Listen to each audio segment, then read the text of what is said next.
दोस्तों, अपने करीबी रिश्तेदार की शादी में जाने की जल्दी थी। एक एसपी साहब को लेकिन पुलिस ने नाके पर रोक लिया और थप्पड़ मारकर कहा, बहुत गर्मी दिखा रहा है, चल पहले पैसा निकाल। दोस्तों, बिहार के पटना में एक एसपी साहब के साथ कुछ ऐसा ही हो गया जिसकी उन्होंने कल्पना भी नहीं की होगी। आखिर क्या हुआ था उनके साथ, पूरी कहानी को सच्चाई जानने के लिए वीडियो को अंत तक जरूर देखें। दोस्तों, आप देख रहे हैं द डेली स्टोरी। मेरा नाम है कुंदन सिंह। दोस्तों, कहानी शुरू करते हैं। बिहार के पटना में एक एसपी साहब की नियुक्ति होती है और वहां पर वह अपना कार्य बड़ी ईमानदारी से और मेहनत से कर रहे थे। वह अपने परिवार के साथ सरकारी आवास में रहा करते थे और वहीं से रोज सुबह सुबह उनका ऑफिस जाना और शाम को ऑफिस से वापस लौटना था। घर पर उनकी पत्नी थी और उनके दो बच्चे थे। उनके यहाँ एक शादी का इनविटेशन आया था और उस शादी को अटेंड करने के लिए उन्हें जाना था। सुबह ऑफिस जाते समय एसपी साहब की पत्नी एसपी साहब को बोलती है कि आज शाम को शादी में जाना है, आप ऑफिस से समय से वापस लौट आइएगा।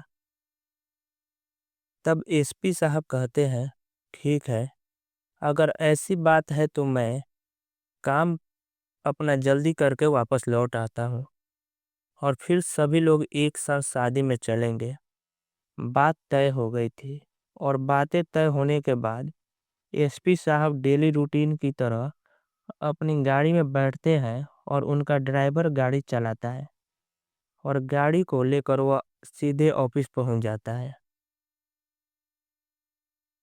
ऑफिस में जाने के बाद दिन भर वह अपना काम करते हैं, फाइलों पर काम करते हैं, शहर की समस्याओं का निवारण करते हैं और सभी काम करने के बाद धीरे धीरे शाम हो जाती है। अब शाम को समय जब छुट्टी का टाइम होता है तो एसपी साहब ऑफिस से निकलते हैं और अपने ड्राइवर से कहते हैं कि गाड़ी लगाओ। गाड़ी लगाने के लिए ड्राइवर जाता है और गाड़ी लाता है। एसपी साहब ऑफिस से बाहर निकलते हैं और आकर उस गाड़ी में बैठ जाते हैं और ड्राइवर को गाड़ी चलाने के लिए बोलते हैं। अब ड्राइवर जैसे ही गाड़ी चलाता है तो गाड़ी थोड़ी आगे जाने पर जो गाड़ी थी वह रुक जाती है और गाड़ी बंद पड़ जा हो जाती है। इसके बाद जो एसपी साहब होते हैं वह ड्राइवर से पूछने लगते हैं कि क्या हुआ गाड़ी में और किस वजह से गाड़ी बंद हो गई। तो जो ड्राइवर कहता है कि पता नहीं साहब, अब क्या हुआ। उसके बाद ड्राइवर उतरता है और गाड़ी को चेक करने लगता है, लेकिन उसे कोई भी समस्या समझ में नहीं आती है कि आखिर गाड़ी किस कारण से बंद हुई है। इसके बाद जो एसपी साहब हैं वह ड्राइवर से कहते हैं कि भाई, मुझे जल्दी जाना है और ये गाड़ी जल्दी से जल्दी ठीक करवाओ, या फिर ऐसा करो किसी और की गाड़ी ले आओ और मुझे घर पर छोड़ दो। इसके बाद जो ड्राइवर होता है वह ऑफिस के अंदर ही काम करने वाला एक व्यक्ति होता है जिसके पास गाड़ी थी और उससे जाकर ड्राइवर बात करता है और कहता है कि एसपी साहब की गाड़ी खराब हो गई है और उन्हें जल्दी कहीं जाना है, तो क्या आप अपनी गाड़ी दीजिएगा, केवल उन्हें छोड़ने के आना है और छोड़ के आने के बाद आपकी गाड़ी को मैं यहीं पर लाकर दे दूंगा। इसके बाद जो व्यक्ति होता है वह भी इस बात के लिए हामी भर देता है और अपनी गाड़ी की चाबी ड्राइवर को दे देता है। उसके बाद ड्राइवर एसपी साहब की गाड़ी को वहीं पर छोड़कर उस व्यक्ति की गाड़ी को लेकर एसपी साहब को बैठा लेता है और बैठाने के बाद चल देता है। एसपी साहब के ऑफिस से एसपी साहब का आवाज लगभग 5-6 किलोमीटर दूर था। और जैसे आधा सा रास्ता तय होता है, तभी अचानक से एक पुलिस नाका पड़ता है। जिस पुलिस नाके से रोज एसपी साहब गुजारा करते थे और उन्हें कोई भी समस्या नहीं हुआ करती थी, क्योंकि जो उनकी पर्सनल गाड़ी थी जिससे वह आया जाया करते थे, उसे देखकर पुलिस वाले कुछ नहीं कहते थे।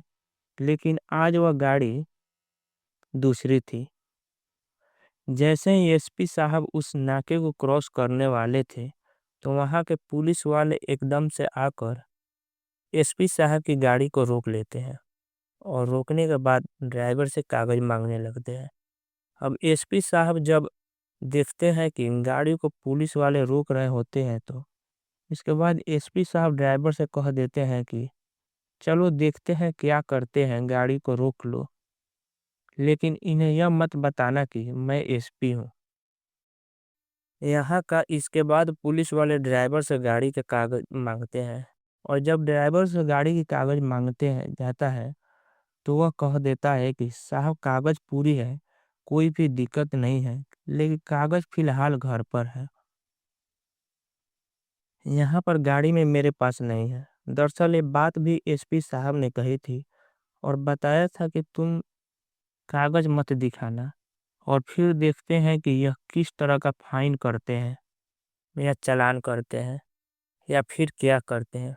उसके बाद जो पुलिस वाले होते हैं, वह उसको धमकाने लगते हैं और कहते हैं कि ऐसा नहीं चलेगा। अगर ऐसी बात है तो आपकी गाड़ी को हमें थाने में बंद करनी पड़ेगी। अब इस बात को सुनकर ड्राइवर कहने लगता है कि अरे साहब, ऐसे बंद कैसे कर सक दोगे? हम कोई चोर उचक्के थोड़े हैं ना। दरअसल हमें जल्दी से एक शादी में जाना है, तो इसी वजह से थोड़ी जल्दी है, और इसी वजह से हम आपसे कह रहे हैं, आप ऐसा करो, आप मेरा नंबर ले लो, मैं कल आकर आपको सारे पेपर दिखा दूंगा और कोई भी दिक्कत नहीं होगी। लेकिन जो पुलिस वाले होते हैं, वह इस बात को मानने के लिए तैयार नहीं होते हैं। तभी जो एसपी साहब होते हैं, वह पीछे बैठकर पूरा मामला देख रहे थे। वह अपनी गाड़ी की खिड़की खोलते हैं और खिड़की खोलने के बाद गाड़ी से उतरते हैं। अब एसपी साहब जैसे ही उतरते हैं, तो उन्होंने अच्छे खासे सादे कपड़े पहन रखे थे। जो पुलिस वाले गाड़ी को रुके हुए थे, वह उनसे सर सर कहकर बात करने लगते हैं, क्योंकि उन्हें अपनी पर्सनल वर्दी तो नहीं पहन रखी थी। जो एसपी साहब की वर्दी होती है, उसको उन्होंने उतार कर पहले ही रख दिया था, और ना ही उनके पास उनकी अपनी गाड़ी थी जिससे वह लोग पहचान सके कि यह एसपी है और उनसे उलझने की बात नहीं है। तो सर सर कहकर बात उनसे कर रहे थे। बातों ही बातों में उनसे कह देते हैं, एसपी साहब, ऐसे तो आप नहीं जा सकते। अगर आपको ज़्यादा जल्दी है तो आपको कुछ फाइन देना पड़ेगा।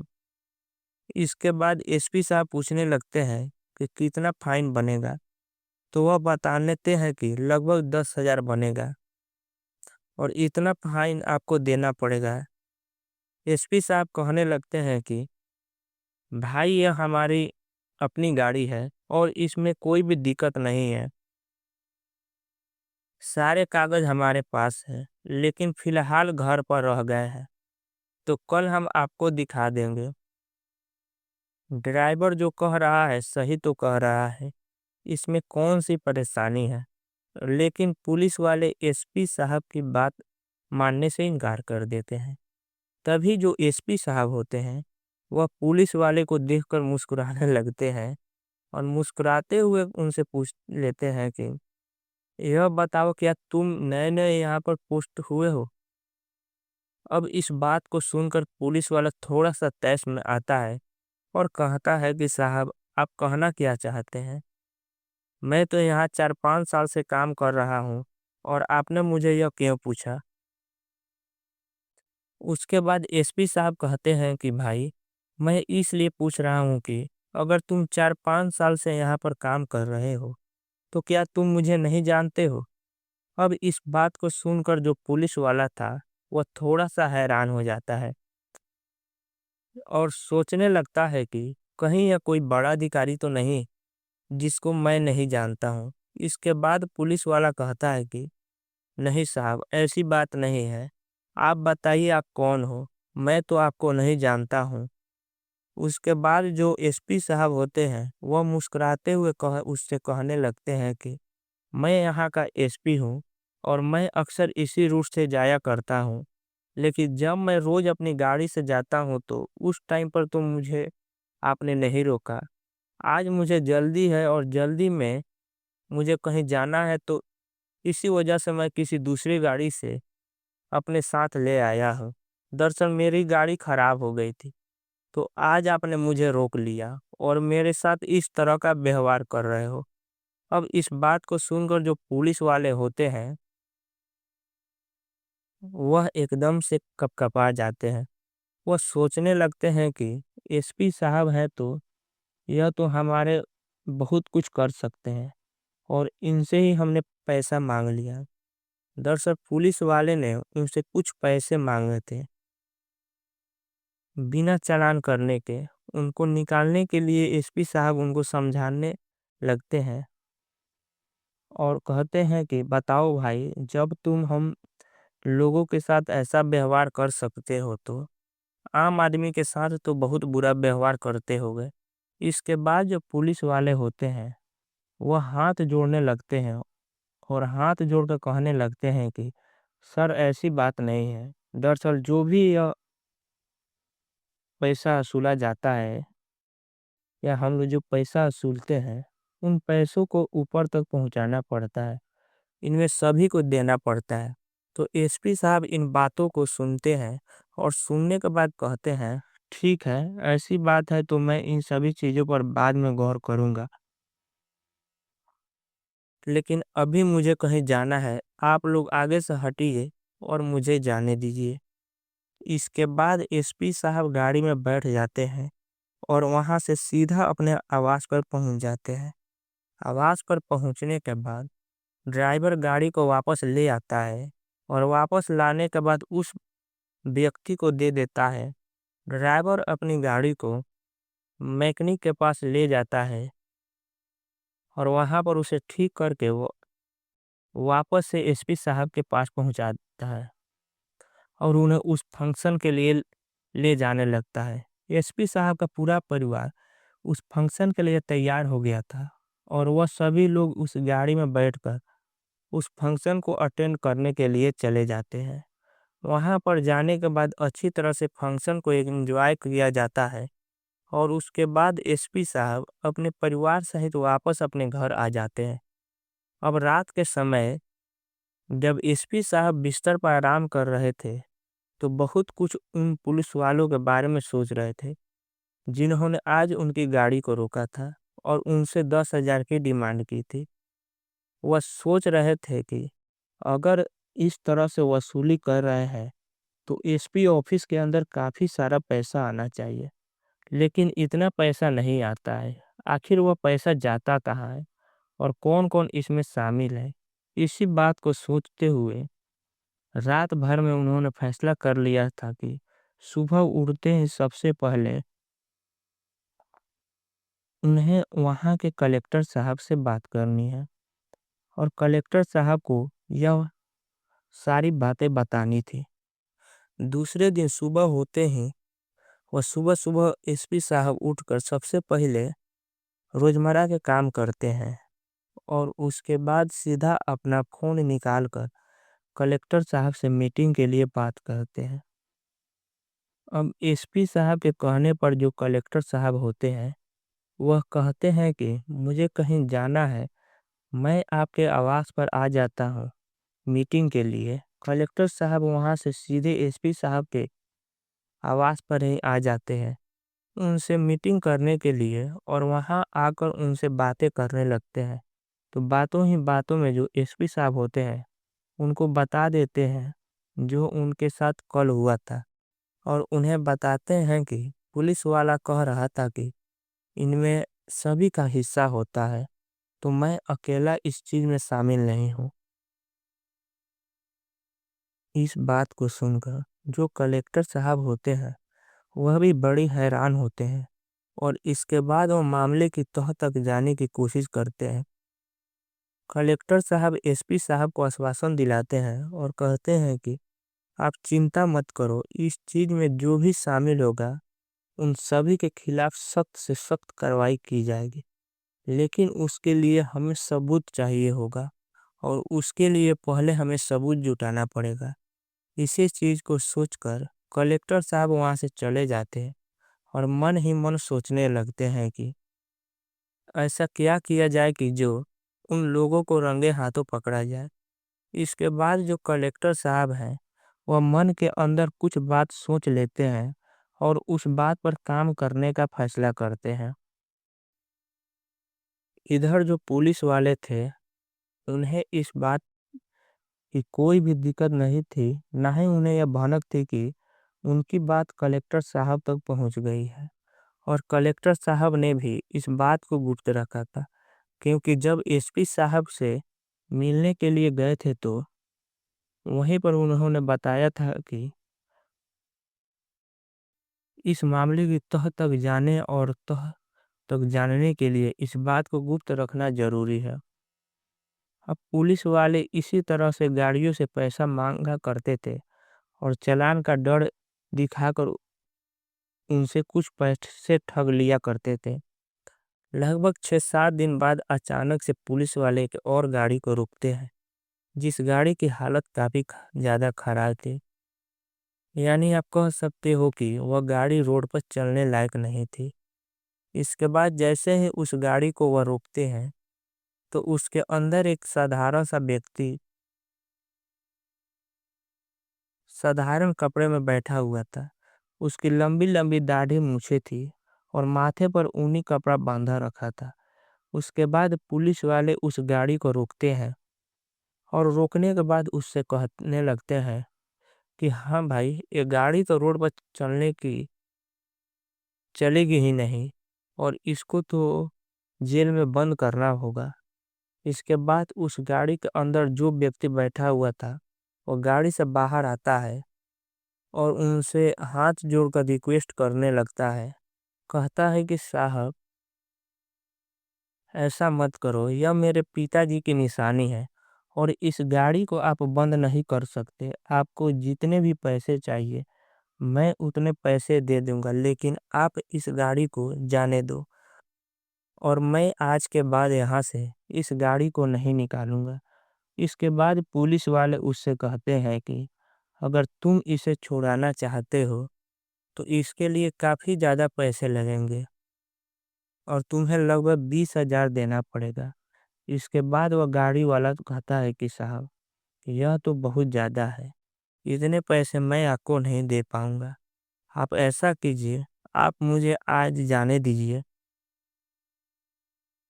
इसके बाद मैं अपनी गाड़ी को घर पर ही रखूंगा और इससे न- निशानी के तौर पर ही घर पर रख लूंगा। इस बात को सुनकर पुलिस वाले उससे कहने लगते हैं कि नहीं, ऐसा नहीं हो सकता। आपकी गाड़ी पकड़ी जा चुकी है और अब इसको बंद करना ही होगा। तो गाड़ी वाला कहता है कि नहीं साहब, ऐसा मत कीजिए, कुछ पैसे कम कर दीजिए। अगर आप पैसे कम कर दोगे तो मैं आपको पैसे दे दूंगा ताकि मैं अपनी गाड़ी को अपने साथ ले जा सकूं। अब इसके बाद जो पुलिस वाला होता है वह उसे रकम को घटाकर 10,000 कर देता है। तब वो गाड़ी वाला मान जाता है और अपने पास से 10,000 निकालता है और निकालने के बाद उस पुलिस वाले को दे देता है। पुलिस वाला उन पैसों को लेकर चुपचाप से अपनी जेब में रख लेता है। कहता है कि चुपचाप से निकल जाओ, आगे किसी को कानो कान खबर ना हो जाए। इतनी ही देर में वहां पर 2-3 गाड़ियां आती है, जिन गाड़ियों के अंदर एक अलग तरह की टीम थी जो कि रिश्वतखोर पुलिस वाले को पकड़ा करती थी।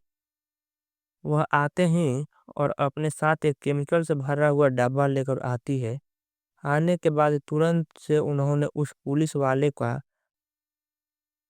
वही हाथ जिस हाथ से उसने रिश्वत ली थी उस हाथ को उस केमिकल में डुबोया और डुबोने के बाद उस केमिकल का कलर चेंज हो गया और हाथ में रंग लग गया, यानी कि उस पुलिस वाले को रंगे हाथों पकड़ लिया गया था। और जैसे उसको पकड़ा जाता है तो वहाँ के सभी पुलिस वाले में इस बात के लिए हड़कंप मच जाता है कि कलेक्टर साहब ने अपनी शर्ट के बटन में एक कैमरा लगा रखा था, जिसकी लाइव रिकॉर्डिंग वह लोग देख रहे थे जो रिश्वतखोरों को रोका करते हैं। उन्होंने जैसे ही देखा कि इसने पैसे ले लिए हैं तो वह फौरन से वहां पर आए और वहां पर आने के बाद उसे रंगे हाथों पकड़ लिया। उसके बाद कलेक्टर साहब अपनी दाढ़ी मूछ निकालते हैं और निकालने के बाद उन लोगों से कहते हैं कि एसपी साहब यहाँ से गए थे और उन्होंने मुझे इस बात के बारे में बताया था, लेकिन मुझे इस बात पर विश्वास नहीं हुआ था और मैं सोच रहा था कि हो सकता है कि किसी से कोई गलती हो गई हो। लेकिन आज जब तुम्हें रंगे हाथों पकड़ा गया तो मुझे तुम जैसे लोगों को देखकर घिन आ रही है। तुम लोग सरकार का पैसा लेते हो और इस तरह से पैसे बनाते हो, ये कोई अच्छी बात नहीं है। आम आदमी 10,000 कहाँ से लेकर आएगा और तुम लोगों की जेब गरम करने के लिए उसे क्या क्या करना पड़ता हो। अब जब कलेक्टर साहब की यह खबर चारों तरफ फैल जाती है कि कलेक्टर साहब ने ऐसा कर दिया है और एसपी साहब ने के कहने पर यह सब कुछ किया गया है, तो सभी लोग कलेक्टर साहब और एसपी साहब की वाहवाही कर लेते हैं। चारों तरफ यह बात फैल जाती है कि यहाँ के कलेक्टर साहब बेहद ईमानदार हैं और वह न्याय किया करते हैं। तो जनता का विश्वास और भी पुलिस के ऊपर हो जाता है और सभी लोग नियमों का पालन करते हैं और गाड़ियों को चलाते समय अपनी तरफ से कोई भी कोताही नहीं बरतते हैं। तो दोस्तों, यह थी एक छोटी सी कहानी जहाँ पर एसपी साहब ने कलेक्टर साहब को कुछ ऐसा बताया, उसके बाद एक रिश्वतखोर पुलिस वाला पकड़ा गया। आप क्या कहना चाहते हो कलेक्टर साहब के बारे में? आप क्या कहना चाहते हो एसपी साहब के बारे में? आपकी जो भी राय कमेंट बॉक्स में लिख सकते हो, लोगों के साथ शेयर कर सकते हो। वीडियो अच्छा लगा हो तो वीडियो को लाइक और चैनल को सब्सक्राइब जरूर करें, ताकि हमें थोड़ा बहुत हौसला मिले आप लोगों के लिए ऐसे ही अच्छे वीडियो बनाने के लिए। इन कहानियों को सुनाने का उद्देश्य किसी को परेशान करना बिल्कुल भी नहीं है। ये कहानी आपको इसलिए सुनाई जाती है ताकि आप लोग इन कहानियों में से कुछ ना कुछ सीख सको और अपने जीवन में उस चीज़ों को अप्लाई कर सको। मिलते हैं किसी अगले वीडियो में नए टॉपिक के साथ। तब तक के लिए जय हिंद, जय भारत। आप सभी का बहुत बहुत धन्यवाद। दोस्तों, हम बहुत मेहनत करके आप तक इन कहानियों को पहुंचाते हैं, तो आपका भी फर्ज बनता है कि हमारे मेहनत के लिए वीडियो को लाइक करें, वीडियो को शेयर करें, वीडियो पर कमेंट करें और चैनल को सब्सक्राइब करें। धन्यवाद।